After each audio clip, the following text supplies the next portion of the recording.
Our first key term is imperialism. This is the takeover of a country or territory by a stronger country for their benefit. An example of this is Britain taking over India and parts of Africa and making it part of their empire to benefit from them.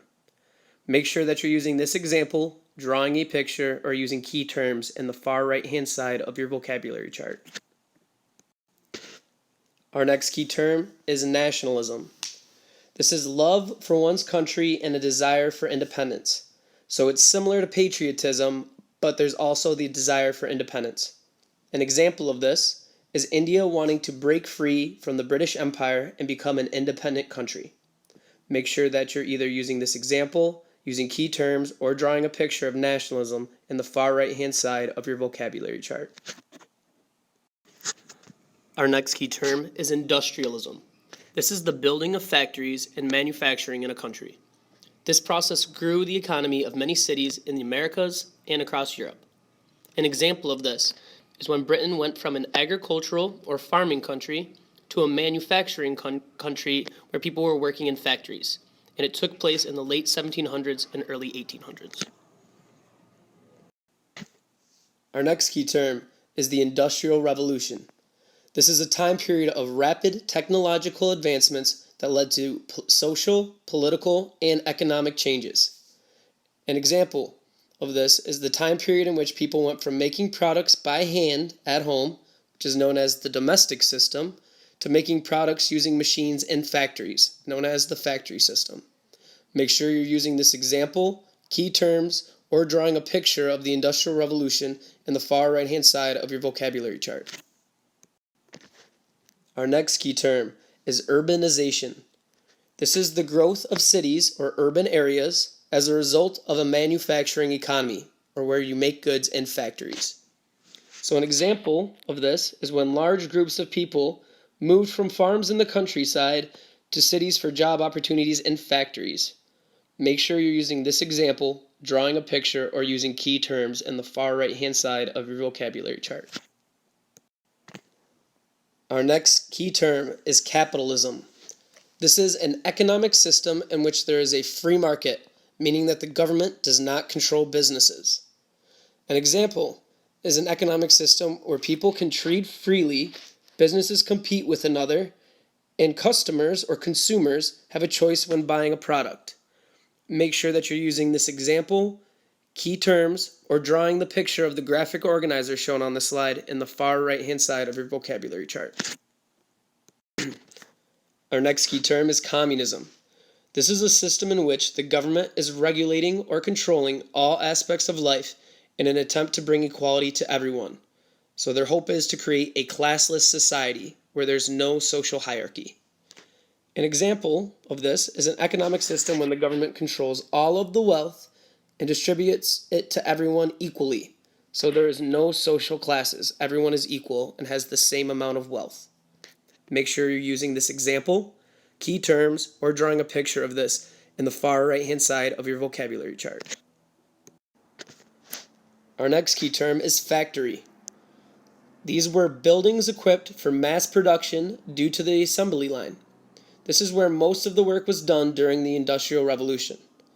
An example of a factory is the Lowell Mills, which were in Massachusetts, where many women made textiles or clothing. Make sure that you're using this example, key terms, or drawing a picture of a factory in the far right-hand side of your vocabulary chart. Our next key term is the Berlin Conference, also known as the Scramble for Africa.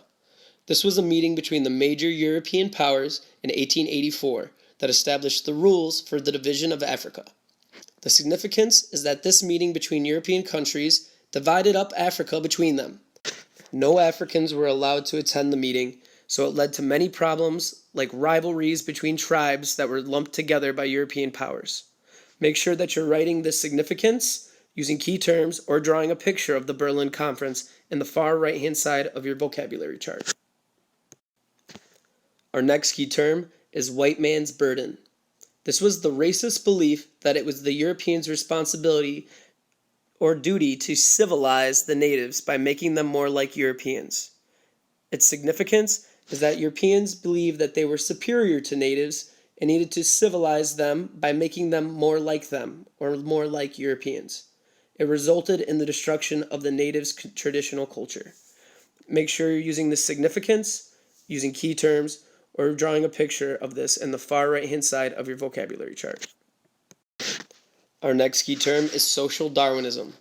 This was the theory that the Europeans' success was due to their natural superiority in the battle of the fittest. So this belief was that Europeans were culturally superior to non-Europeans because they were more technologically advanced. So the significance of this is that Europeans felt that they had the right to conquer less technologically advanced places because they were superior to them in this battle of the fittest. So please make sure you're using this significance, using key terms, or drawing a picture of this in the far right-hand side of your vocabulary chart. Our next key term for this unit is the Opium Wars. This is when the United States and Britain demanded trade with China. When China refused, both countries began the illegal trade of the drug opium, leading to addiction, death, and eventually the end of dynastic rule in China. So the significance of this was the trade of illegal drugs with China that eventually ended the rule by dynasties there. Make sure you're using the significance, key terms, or drawing a picture of this in the far right-hand side of your vocabulary chart. Our last key term for this unit is the Meiji Restoration. This is the time period following the rule of the emperor and the samurai in Japan. It's also the westernization and the modernization of Japan as it attempted to become globally competitive. Its significance is that it was the modernization and westernization of Japan. So when they wanted to become more modern and more Western.